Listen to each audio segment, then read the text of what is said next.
দেখুন, মহাগুরু উনি, ওনার রাজনৈতিক পরিচয় ছেড়ে দিন। উনি পশ্চিমবাংলার সম্পদ তো বটেই, ওটা ভারতবর্ষে ওনার প্রচুর ফ্যান ফলোয়ার্স রয়েছে। আর এবারে রাষ্ট্রবাদী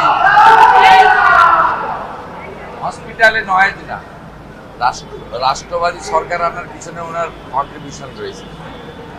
খুব মাইনর একটা অপারেশন ছিল ওনার হাতে, কালকে হয়েছে।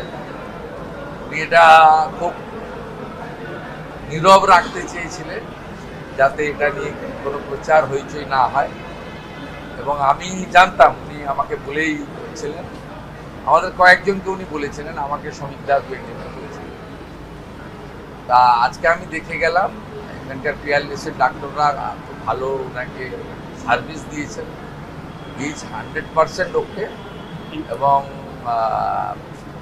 উনি বিকেলের দিকে আজকে নিউ টাউনে যেখানে থাকেন ওখানে রেস্ট নিতে চলে যাবেন, বিকেলের দিকে চলে যাবেন। আমি রিকোয়েস্ট করব আর ওনাকে যেন কেউ অন্তত 2 দিন কেউ ডিস্টার্ব না, রেস্ট না